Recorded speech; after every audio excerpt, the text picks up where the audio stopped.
Today, we start the thrilling journey of one of history's most controversial figures, Adolf Hitler. Love him or hate him, his story is filled with dreams, failures, ambition, and power. From a small boy with big dreams to a man who changed the world forever, this is the story of Adolf Hitler like you've never heard before. Are you ready?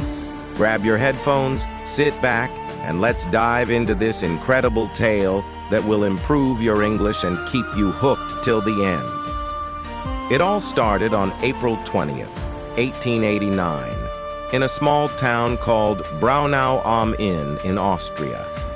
A baby boy was born to Alois and Clara Hitler. They named him Adolf. No one knew this little boy would grow up to shake the world. As a child, Adolf wasn't special. He loved playing outside, drawing pictures, and imagining a big future. But life wasn't perfect. His father, Alois, was very strict. Alois wanted Adolf to study hard and get a government job just like him. But Adolf had a different dream. "I want to be an artist," he would tell his mother. Clara, his mother, loved him deeply and supported his dream. But she couldn't change Alois's mind. Adolf's childhood was full of fights with his father. His father would shout, "Art is not a real job," and Adolf would stay quiet, hiding his tears. When he was 13 years old, his father died suddenly. Some people thought Adolf would feel free, but losing his father left a hole in his heart. Adolf started skipping school. He was once a good student, but now he didn't care. Teachers would say, "Adolf is smart, but he is lazy." All he wanted to do was draw. After finishing school, Adolf packed his bags and moved to Vienna, the capital of Austria. He was so excited. Vienna is the city of art. "I will become a famous painter here," he thought. He applied to the Academy of Fine Arts, a big art school. But when the results came, his heart broke. He didn't get in. The school told him, "Your work is not good enough." Adolf felt humiliated. "I'll try again," he said. But the next year, the school rejected him again. He was devastated. Without school or a job, Adolf's life became hard. He lived in tiny, dirty rooms and sometimes slept on the streets. He painted postcards and sold them to tourists for a little money. "Why is life so unfair?" he often thought. During this time, Adolf's mother passed away. He was alone and angry. He started to blame other people for his failures. "It's not my fault," he would say. In 1914, everything changed. World War I started, and Adolf saw a chance to make his life meaningful. He joined the German army. He loved being a soldier. "Finally, I am part of something big," he thought. Adolf was brave in the war. He carried messages across dangerous battlefields and received 2 medals for his courage. But in 1918, Germany lost the war. Adolf was furious. "Our leaders betrayed us," he shouted. He felt Germany needed someone strong to bring it back to power. After the war, Adolf returned to Germany. The country was in chaos. People were poor and hungry. Many were angry about the war's end. Adolf saw this as his opportunity. He joined a small political group called the German Workers' Party. Adolf was a powerful speaker. When he spoke, people listened. His words were full of anger, passion, and promises. "Germany will rise again," he would say. Slowly, more and more people started following him. Adolf changed the name of the group to the National Socialist German Workers' Party, also known as the Nazi Party. He designed their symbol, a red flag with a black swastika. "This will become the most powerful symbol in the world," he declared. His speeches became famous. Thousands of people came to hear him. They believed in his dream of a strong Germany. But Adolf's ideas were dangerous. He blamed certain groups of people for Germany's problems and wanted to make Germany only for Germans. After World War I, Germany was in big trouble. People had no jobs. Food was expensive, and many families were hungry. The country had to pay a lot of money to other nations because they lost the war. Germans were angry and sad. Adolf Hitler saw this pain. He told the people, "It's not your fault. I know who is to blame." His words gave people hope, but they also made them angry at others. Slowly, Adolf became a popular name. Adolf worked hard to grow his party. He held big meetings and gave loud, emotional speeches. "Germany can be great again," he shouted. People clapped and cheered. They believed in his dream. In 1923, Adolf tried to take control of the German government by force. This was called the Beer Hall Putsch, but it failed. Adolf was arrested and sent to jail for 9 months. While in jail, Adolf wrote a book called Mein Kampf, which means My Struggle. In this book, he wrote about his ideas. He said Germany needed to become powerful and that certain groups of people were the enemy. The book became popular, and many Germans started to believe in his ideas. After getting out of jail, Adolf worked even harder. The Nazi Party became stronger. By 1933, Adolf Hitler was chosen as the Chancellor of Germany, the country's top leader. This was the start of a new chapter. Adolf promised jobs, a strong military, and a bright future.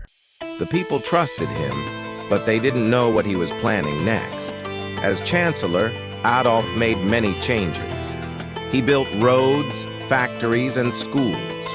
More people got jobs, and Germany started to look strong again. The people were happy. They said Hitler is a hero. But behind this success, Adolf had dangerous plans. He controlled newspapers, radios, and schools. People were told, "You can only believe in Adolf Hitler."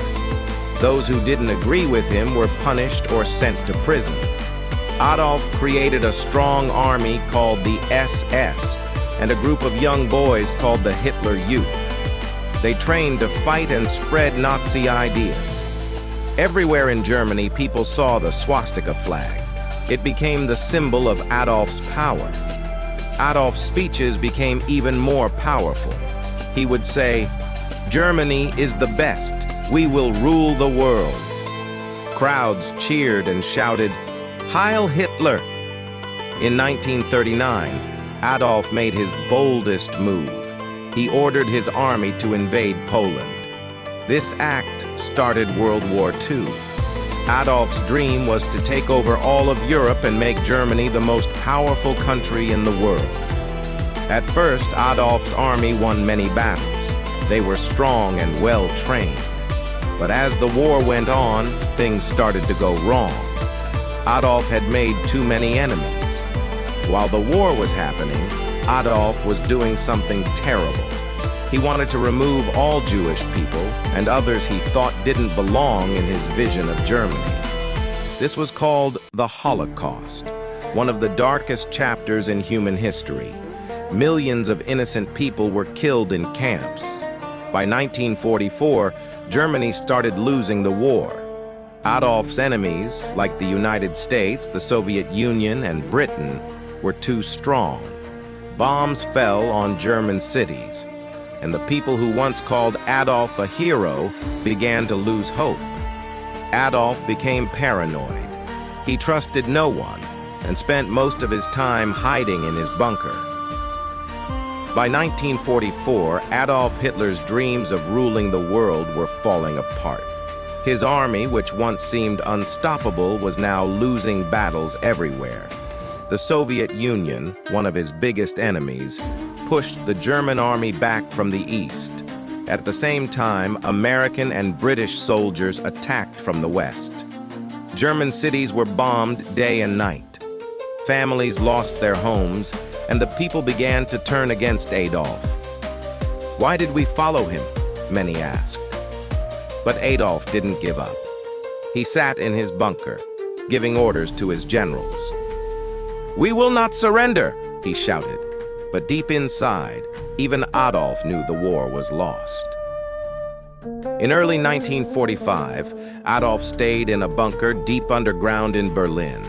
The bunker was cold and dark, but it was safe from bombs. Inside, Adolf spent his time planning, though there was little hope left. He was not alone. His most loyal followers were with him, including his girlfriend, Eva Braun. Eva had been by his side for many years, though Adolf kept their relationship private.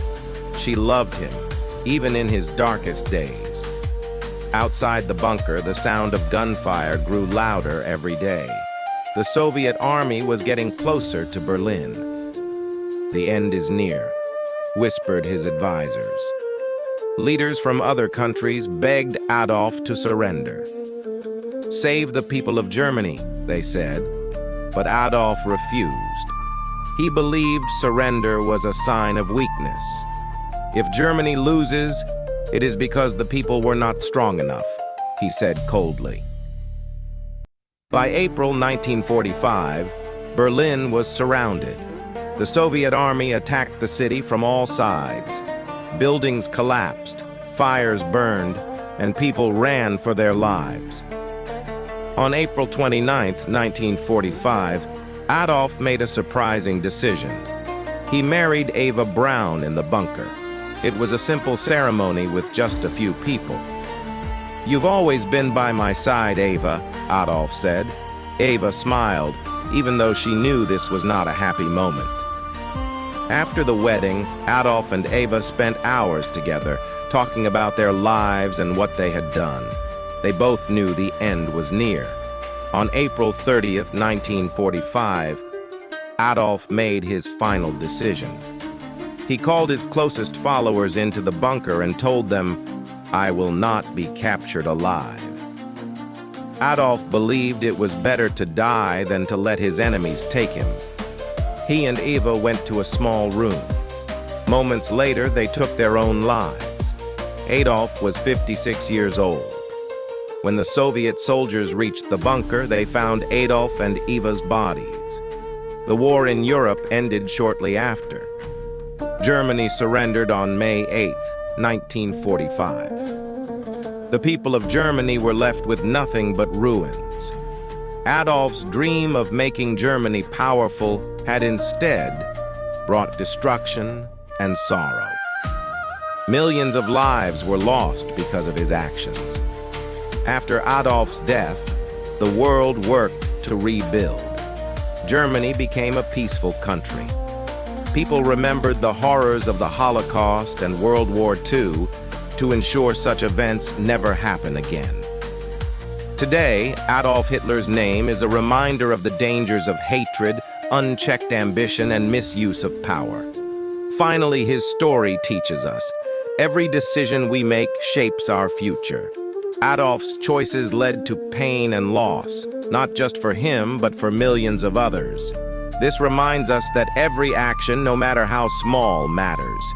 We must choose wisely and always think about the impact our decisions have on others, and importance of compassion and unity. Hate and division only tear people apart. The world is a much better place when we come together, respect each other, and work towards peace. Life is too short for anger and judgment. By being kind and understanding, we can create a future filled with hope, not regret. So remember, choose love over hate, humility over pride, and unity over division. These simple lessons can make our world a better place. This was the story of Adolf Hitler, a man whose life changed the world forever.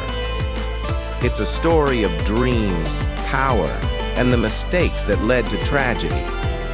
Remember, history is not just about the past. It teaches us how to build a better future. For more exciting stories that help you learn English while exploring history, see you in the next story.